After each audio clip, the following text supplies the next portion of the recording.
ele a amava, ainda mesmo que o Senhor a houvesse deixado estéril.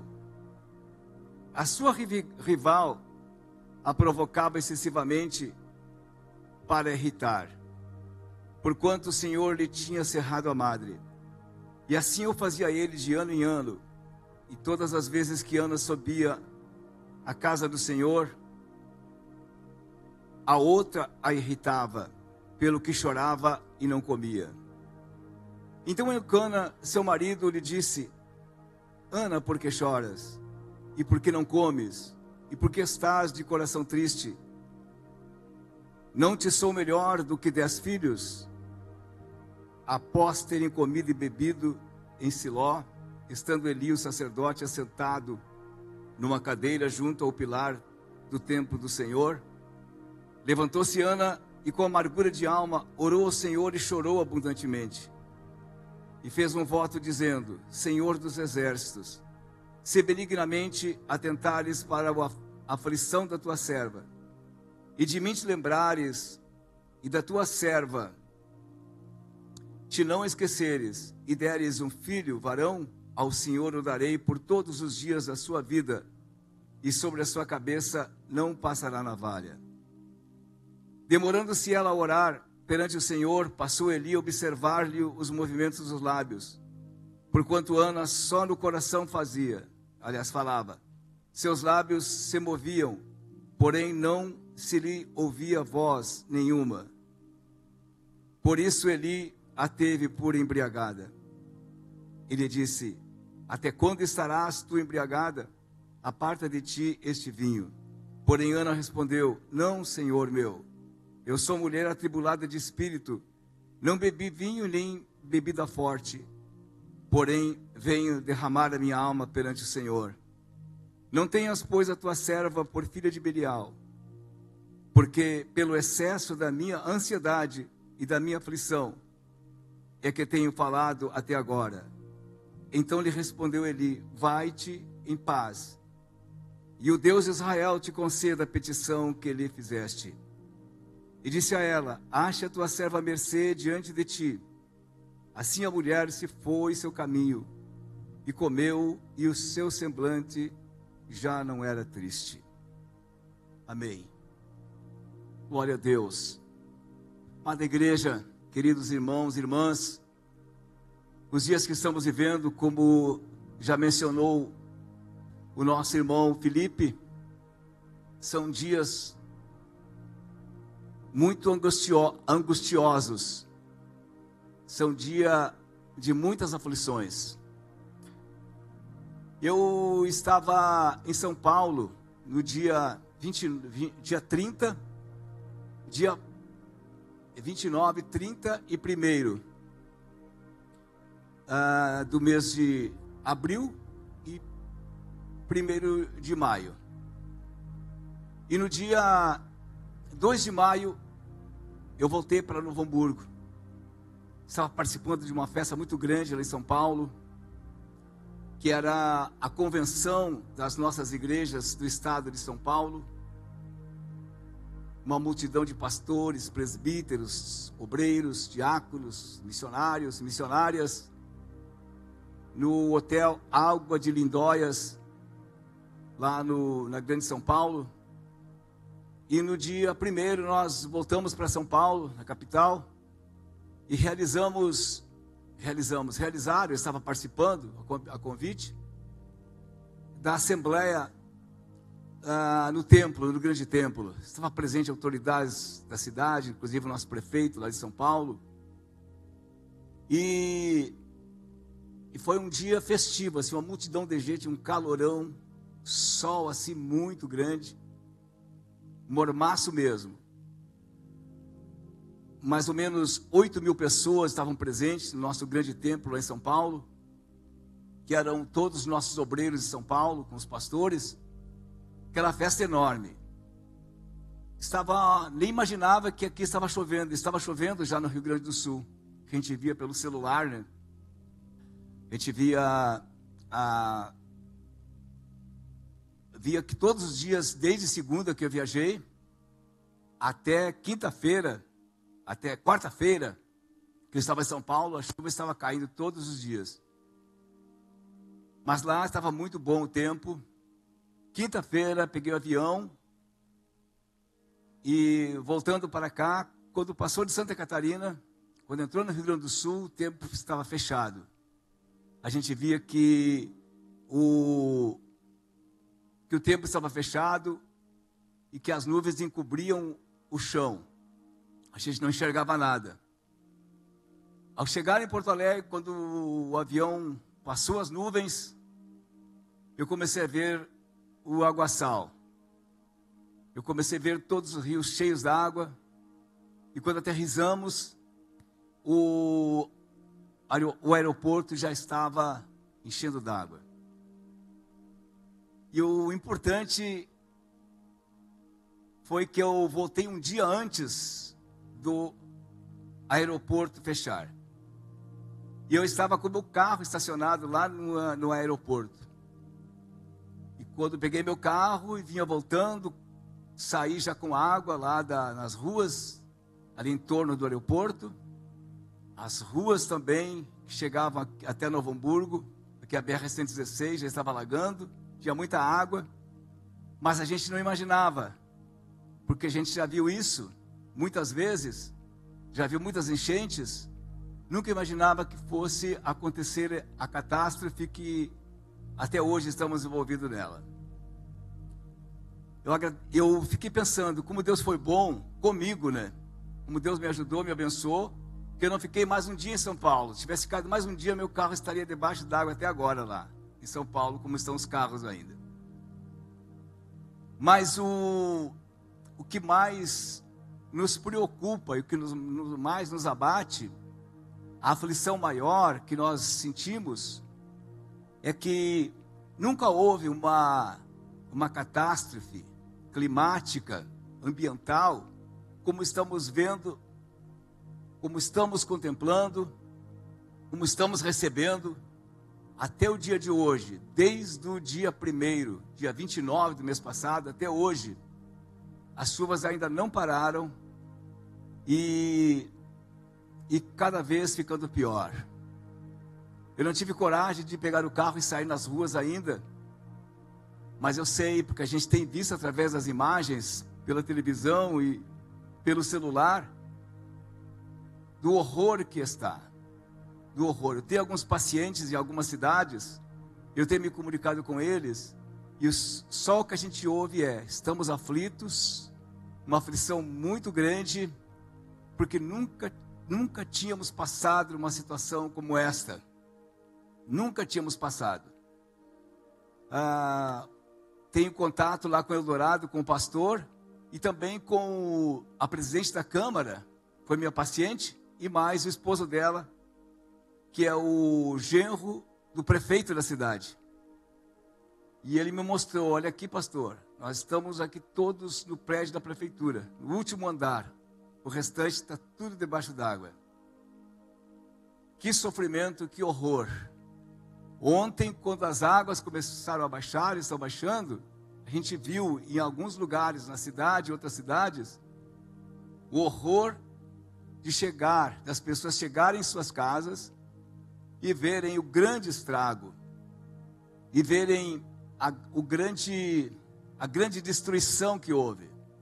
Falando com o Guilherme, ele disse: ficou só as paredes. A casa está limpinha e ficou só as paredes. Que bom, Guilherme, obrigado pelo que está fazendo. De minha parte, eu agradeço o que está fazendo. E o pastor Marcos já agradeceu pela igreja, em benefício dessas pessoas que perderam tudo.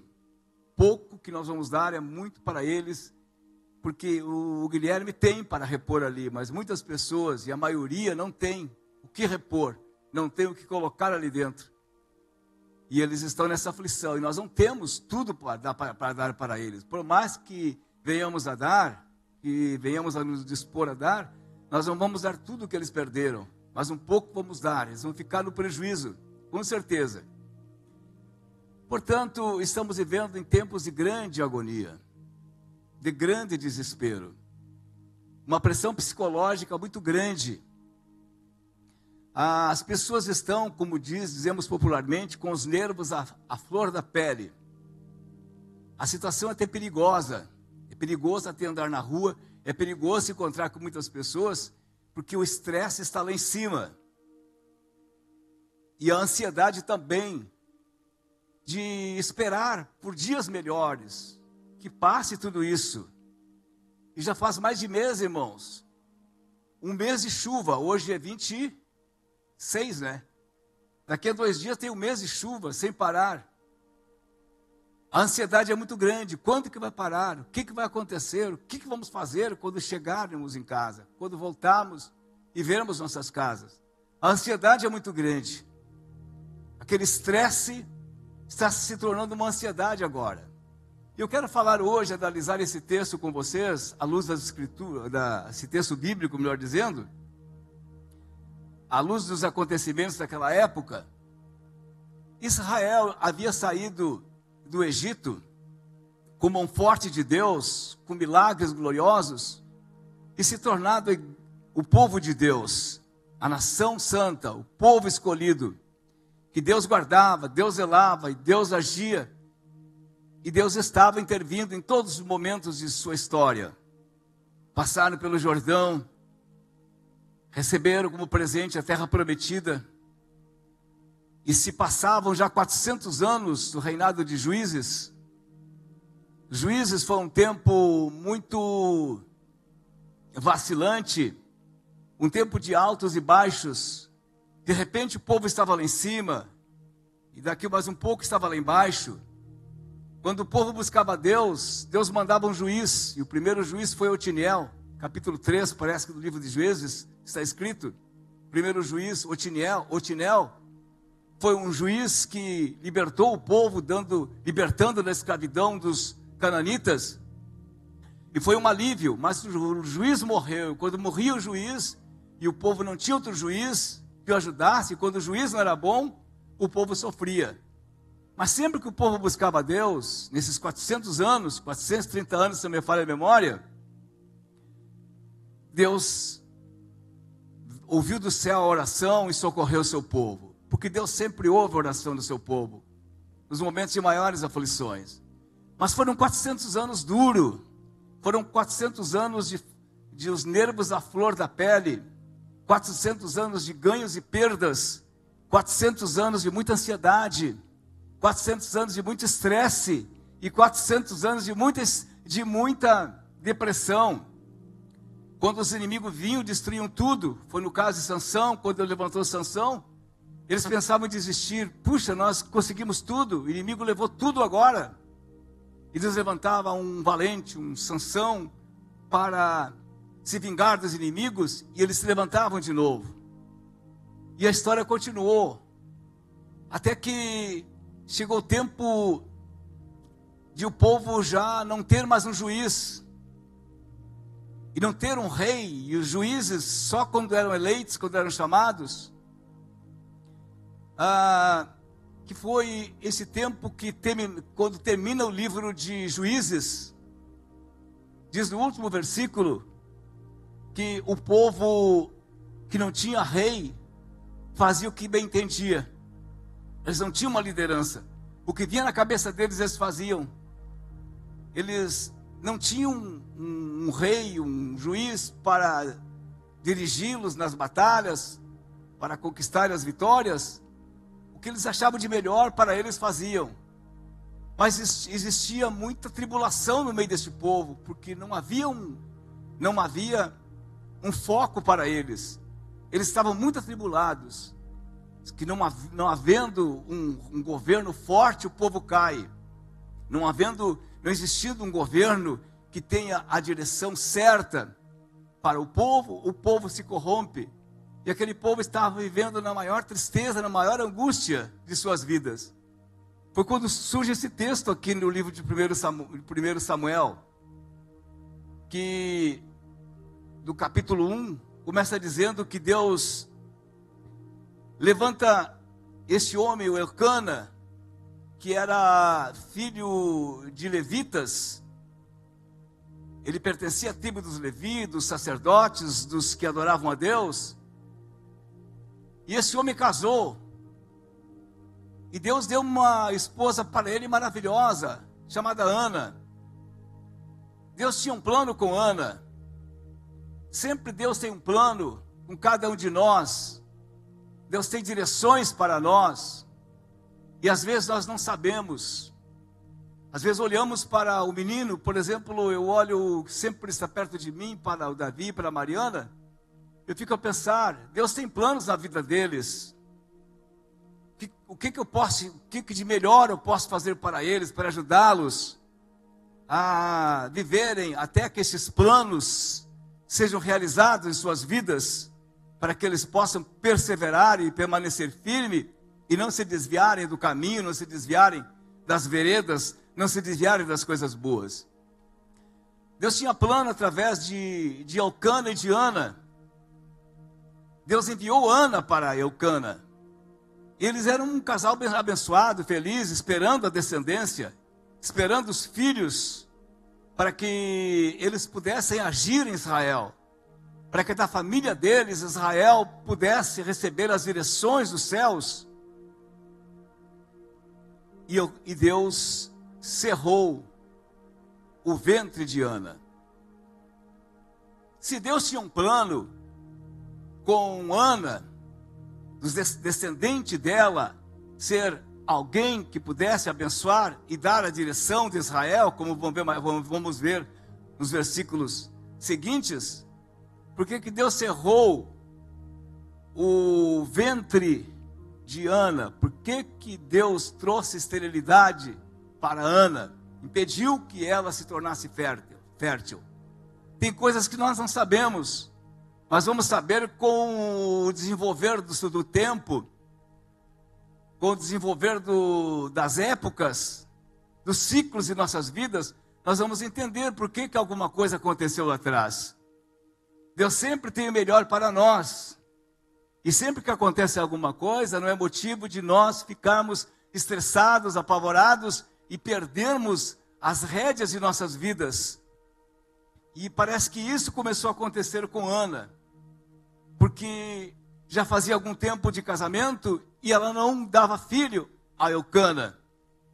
E porque ela não dava filho a Elcana, Elcana, que era da linhagem de Deus, que deveria vir os sucessores, família, que haveria de ser os sacerdotes, os levitas, o sacerdote, e até mesmo os juízes e os reis que viriam.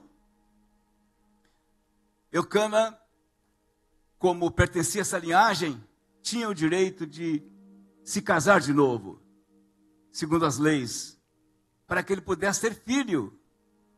Não veio filho de Ana, ele não poderia terminar sua geração, não poderia terminar sua geração ali. Deus escolheu aquela linhagem. E ele se casou de novo e casou com Penina.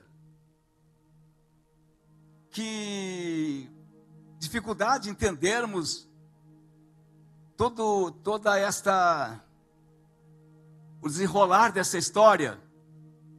E Pipina deu filho a Elcana. Aliás, o que eu falei? Pipina. Penina. Tá bom. Penina.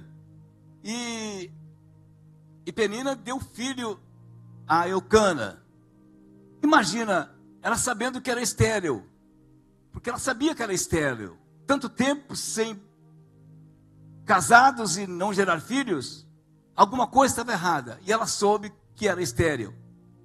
Além da esterilidade, agora, ela tem uma rival.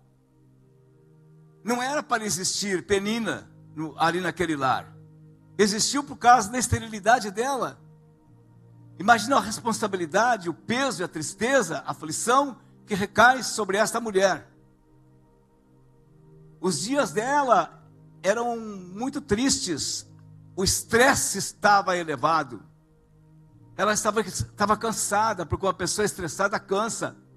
Ela gera e libera muita adrenalina, que deixa a pessoa ágil, pronta para pegar, para a pegada, para ir mais longe. Ela estava sempre assim, sobressaltada, estava muito estressada com aquela situação e não via uma outra saída. Só que Penina começou a ganhar filhos. Ela já estava em 10 filhos. Imagina, irmãos, aquela turma de meninas e meninos em casa, e ela sofrendo. Cada ano, Eucana ia a Jerusalém.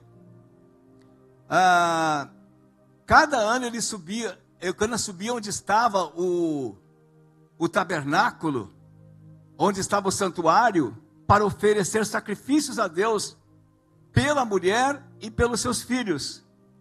E quando eles chegavam lá, Penina, que não teve sabedoria para elaborar esses momentos difíceis que a sua colega vivia, que era a primeira esposa, que era amada inclusive do seu marido, ela estava com ciúmes também, porque ela era amada de Eucana. Eucana amava e só se casou com a outra por causa dos filhos, não porque amasse a outra, mas ele amava, era estéril.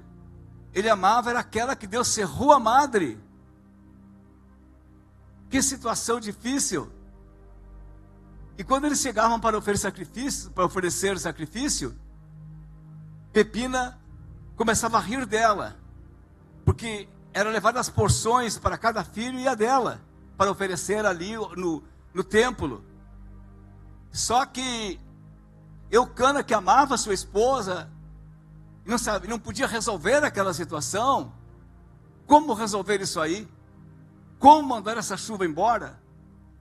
Vamos culpar quem dessa tempestade terrível? Vamos culpar a prefeita? Vamos culpar o governador? Vamos culpar as autoridades? Não tem culpa, foi chuva demais. O estresse é demais, não pode se culpar alguém que está muito estressado. Ele faz aquilo não é porque ele quer. Não se pode condenar alguém que está muito ansioso. Por que ele está ansioso? Porque não conseguiu dominar a ansiedade. Tem que saber qual é o motivo, ela não procurou saber. Ela criticava, ela não entendeu, não acolheu a sua colega, que era a primeira esposa do seu marido. Pelo contrário, a ridicularizava. Quando seu marido entregava as porções, ela dava a risada da outra, que não dava nenhuma porção, porque ela não tinha, pelos seus filhos, porque ela não tinha filho. Isso a deixava completamente atribulada. E ela chorava muito. Ir ao templo, angustiada, aflita como ela estava, era um momento muito difícil. E esses momentos que ela estava passando, irmãos, eram um momento de ansiedade. Essa ansiedade que adveio do estresse que ela estava, por passar por todos esses problemas conflitantes, esses problemas, esses eventos conflitantes da sua vida. Ela agora passa de um estresse para uma ansiedade. Veja como as coisas vão evoluindo. E essa ansiedade a deixava na expectativa muito grande, todos os dias pensando, eu vou gerar um filho, eu creio em Deus, alguma coisa vai acontecer. Ela esperando pelo dia de amanhã. Hoje estamos vivendo exatamente nesse momento. Vai passar essa enchente, vai baixar. E parece que as coisas são contrárias, sobe as águas de novo. Semana passada todo mundo teve que sair correndo de novo, os que tinham voltado para suas casas, sair correndo, voltar para os abrigos. Imagina morar num abrigo, imagina morar com pessoas que não conhecem, irmãos. Dividir todo aquele pavilhão, parece que tem um abrigo que tinha 400 pessoas, né? 400 pessoas juntas e dormindo. Meu Deus do céu, com um cachorro junto, irmãos. Os cachorros, tem cachorros que são aciados, mas tem cachorros que são cheios de pulgas, né, irmãos? Todo mundo juntos ali, que confusão tomar banho, esperar o banheiro. E essa mulher viveu tudo isso, esses eventos adversos, porque estava tão bom casar com Eucana, que maravilha, nosso lar. Agora as coisas estão conflitantes, são muito adversas dos sonhos. Parece que os sonhos, eles não estão se realizando. Parece que eles se tornaram contrários às expectativas. Quantas expectativas para este ano, né, irmãos? Estávamos orando aqui no começo do ano. Graças a Deus que da nossa igreja aqui só 3 famílias. Foi o Guilherme, a Tati, aliás a Nira e o Micael, suas famílias. Mas imagina a igreja de São Leopoldo, que estava aqui de manhã. Acredito que mais da metade da igreja debaixo d'água. Imagina a igreja também de Canoas. Parece que 80% de Canoas ficou debaixo d'água. Eldorado foi 100%, nossa igreja de Eldorado. Não, nós falando de igreja, mas pessoas de igreja, mas os que não são de igreja, que estão passando por tudo isso. Que adversidade, que ansiedade grande, para que isso termine, e parece que não termina. Eu acredito que as pessoas estão cansadas já de ajudar, cansadas de limpar casa, e parece que quando limpo e volto, tem que limpar de novo. E já faz um mês, quase um mês, as pessoas se estressam, as pessoas cansam. Até mesmo de dar as pessoas cansam, até de receber se cansa. Tudo que é em demasia cansa, irmãos. Tudo que extrapola aos limites traz enfado, traz canseira. Até abraços demais, até beijos demais, até acolhimento demais, até crescimento demais. Tudo que é excesso é prejudicial. Estamos vivendo num pico de excesso de ansiedade muito grande. Ana estava vivendo esse momento desse pico de ansiedade muito grande. Ela dizia: eu não aguento mais, eu não suporto mais essa mulher. Penina só me maltrata, Penina só me prejudica. E quando chegamos nesse nível, os nossos pensamentos se tornam ferinos, os nossos pensamentos se tornam perseguidores, os nossos pensamentos se tornam ruins, os nossos pensamentos se tornam adversos, humanamente falando. Nós não queremos muita conversa, nós não queremos muito diálogo.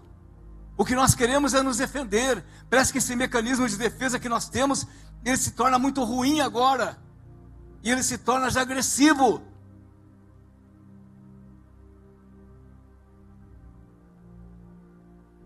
E ela, diz a Bíblia que depois de muito tempo, né? Muito tempo, imagina, 10 filhos, muito tempo.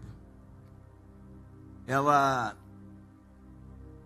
foi novamente com o seu marido e com a sua colega e com aquelas crianças todas a oferecerem sacrifício. E ela começou a chorar de novo. Ela estava muito triste. Ela já estava no estágio de depressão. Aquela euforia toda do estresse e da ansiedade agora estava numa depressão profunda. E quando a pessoa está em depressão, ela perde toda a força, toda a capacidade de reação, toda a capacidade de investimento. Ela não quer fazer mais nada. Estou desistindo. Estou desistindo. E ela estava nesse momento, e diz a Bíblia que ela chorava muito. Ela estava muito triste ali. Domingo passado, eu estive aqui no culto. Teve um dia, uns anos atrás, aí, que foi um momento muito triste na minha vida. Eu estava em casa com a minha esposa. Eu tinha feito um churrasco. Estava recebendo uma família minha, familiares meus, minha irmã, meu cunhado e meu sobrinho, vindo de outra cidade. E eu estava já com um churrasco quase pronto, né? Estavam em casa, conversando, numa alegria, numa felicidade, numa paz.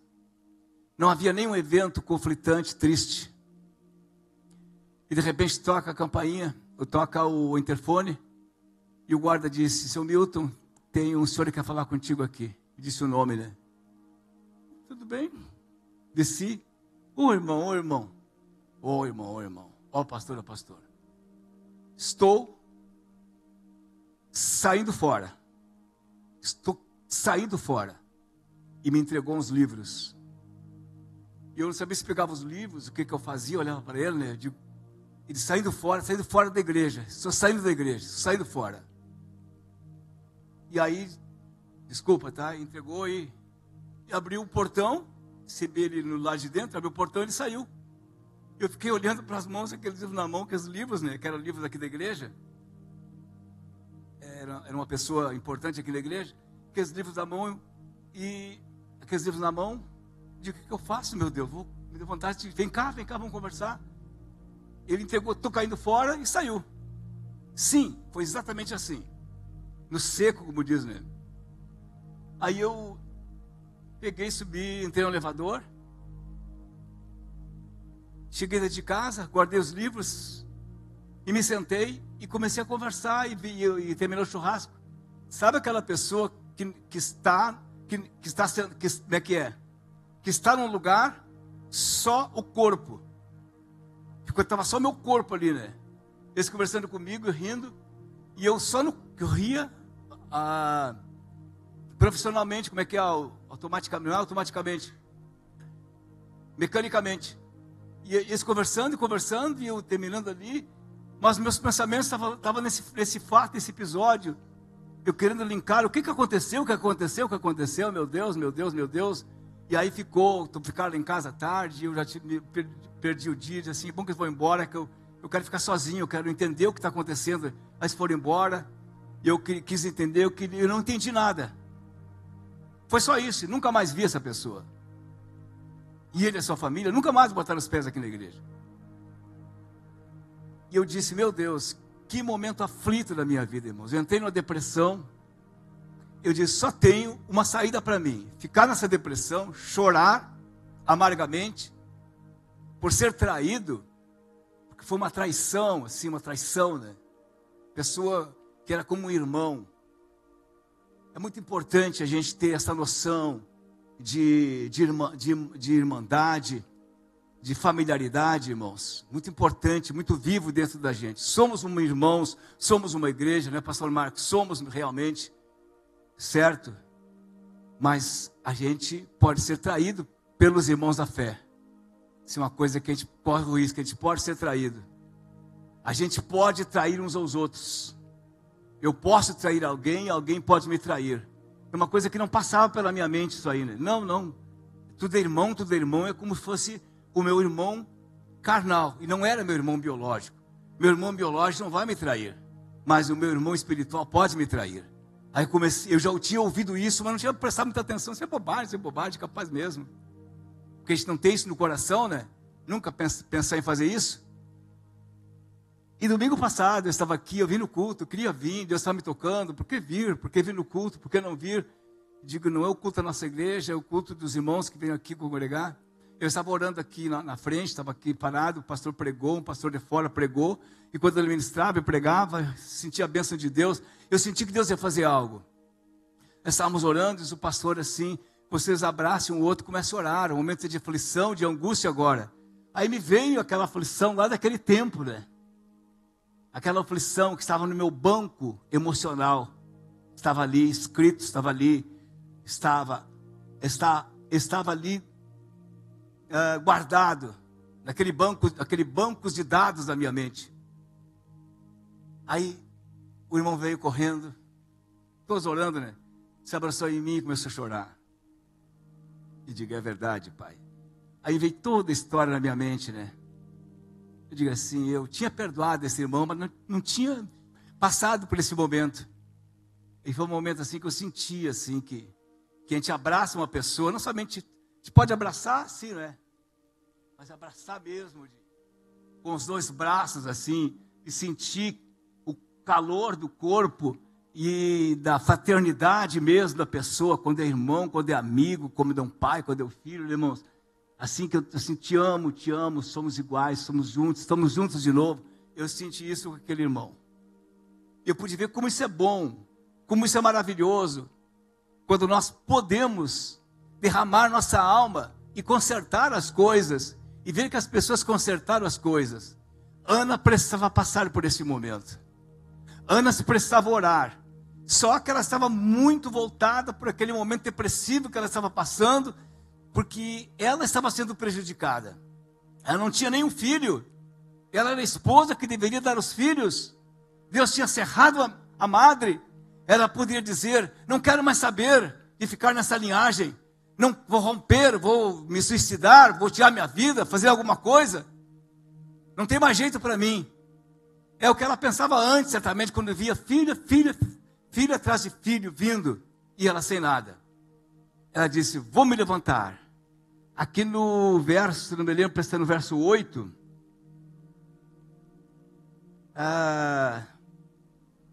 Não lembro qual é o verso aqui que diz que ela disse o versículo que ela se levantou. Esse verso 10. Ela se levantou. Esse que eu não tinha colocado lá não. Ela, pois, com amargura de alma, orou ao Senhor abundantemente. Mas não é esse versículo. Ela se levantou e disse: eu vou orar ao Senhor. E aí ela orou ao Senhor com amargura na alma. Amargura, mas clamou ao Senhor: eu não quero ser mais refém desse episódio triste na minha vida. Eu quero sair dele hoje, Pai. Me ajude, Pai. Eu não quero mais ser estéril. Só tem uma maneira de eu ficar livre dessa depressão, desse momento que está finalizando o estágio da minha vida, terminando e acabando com a minha vida. Só há uma solução: de tu me curares, Senhor. Devolveres a minha esterilidade. Só isso. E diz a Bíblia que ela orou, ela sentiu aquela intimidade com Deus, chegou mais perto de Deus. Você já orou assim? Diz assim: Senhor, ou agora tu me curas ou morro. Eu vou ser curado por ti ou morro. O médico disse uma vez assim: fiz tudo o que podia fazer, seu Milton. Fiz tudo bem certinho mesmo, como um dos melhores médicos que sou. Tudo certinho lá. Mas o seu intestino fissurou. Agora não posso fazer nada, não posso abrir de novo. Agora é contigo e com Deus, ele disse. Eu disse para Deus: meu Deus, eu quero ser curado. E eu creio que tu podes me curar. É isso que eu posso fazer. Eu não posso me curar, mas eu creio que tu podes. E a partir daquele momento, Deus começou a agir na minha vida e Deus me curou mesmo, para a glória do seu nome. Ana disse: Senhor, ou me curas, ou não existe mais a Ana. Acabou tudo. Ana poderá ser muito útil.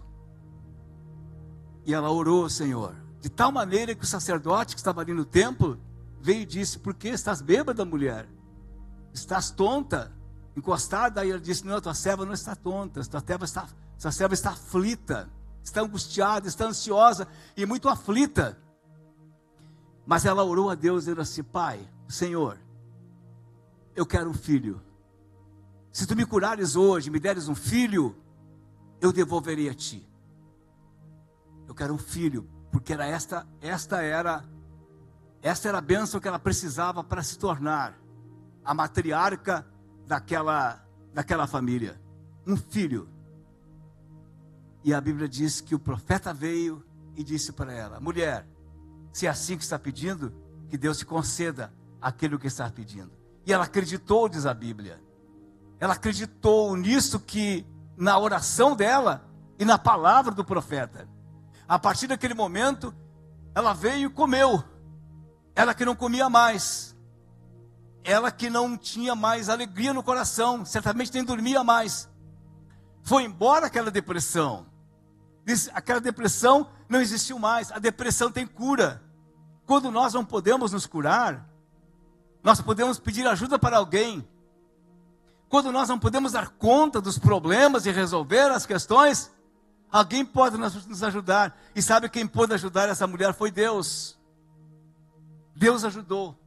Deus curou. O profeta foi o terapeuta dela que apresentou ela a Deus. E ela foi curada. E ela acreditou, ela disse: estou curada. Não somos uma mulher triste.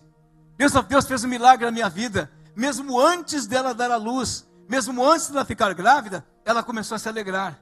Ela não se alegrou só depois que veio Samuel, mas ela se alegrou antes. Deus realizou essa obra antes da sua vida, porque ela acreditou em Deus. Ela chegou à conclusão que Deus poderia fazer esse milagre, porque eu era o povo de Deus. As promessas eram para o povo de Deus. É para o povo de Deus, irmãos. Esses momentos que estamos vivendo são momentos que nós não devemos aceitá-los como derrotas para as nossas vidas, como angústias eternas para nós, mas um momento que está preparando um novo tempo que há de vir. Aquele momento de aflição era um momento de transição, e essa transição estava sendo difícil, mas Deus estava no negócio, Deus estava junto, Deus estava nesse processo. E depois nasceria Samuel. E sabe quem seria Samuel? Samuel seria o último juiz daquele período. E sabe que depois, quem seria o governante daquela nação? Um rei, o rei Saul. Porque Samuel, depois, ele ungiu, se tornou um juiz e sacerdote, e ele ungiu a Saul como rei de Israel. E começou um novo ciclo, um ciclo de prosperidade, um ciclo que o povo tinha agora, tinha as leis, o povo tinha um guia, o povo tinha um pastor, o povo tinha alguém que pudesse dirigir as suas vidas e guerrear contra os inimigos e vencer os inimigos. Esse momento que estamos passando é um momento também de transição da igreja. Deus está vendo, Deus está olhando o que a igreja está buscando, e a igreja está num conflito muito grande. A igreja está sendo apertada de todos os lados. O inimigo tem se lançado de todos os lados. Lembram-se a grande aflição que veio de 19 até 2022, da Covid-19? Quando passou essa aflição grande, agora veio essa outra, que nós achamos que aquela era maior, mas para nós foi maior essa outra ainda. E estamos no meio dela, mas tudo isso vai passar. Tudo isso vai passar. Agora nós vamos hoje à noite fazer como fez Ana. Vamos nos colocar diante de Deus e orar intensamente. E vamos repreender essa depressão que está sobre o Rio Grande do Sul. Vamos repreender esta doença que está sobre o Rio Grande do Sul. Vamos repreender este mal, essa aflição que está sobre o Rio Grande do Sul, como Ana repreendeu. E vamos sair daqui felizes, sabendo que Deus tem para nós um Samuel, saber que Deus tem para nós algo que vai trazer para as nossas famílias, para a nossa posteridade, coisas tremendas, coisas gloriosas, como igreja, como famílias, como cidadãos, como gaúchos, como população dessa terra, em nome de Jesus. Vamos ficar em pé, e depois que nós cantarmos, nós vamos orar ao Senhor, no nome de Jesus. Comece agora a pensar nessa música. Comece a cantar e pensar na letra dessa música. E começar também a pensar nos momentos que você está passando. Quem sabe aflito por alguém da sua família, que está sendo refém de toda esta calamidade que está sobre o Rio Grande do Sul. Quem sabe sobre a sua família, sobre a sua vida. Vamos pensar que hoje Deus nos aponta, nos sinaliza algo melhor, uma luz no fundo desse túnel, e nós vamos sair e encontrar tudo aquilo que Ele tem preparado para nós, em nome do Senhor Jesus.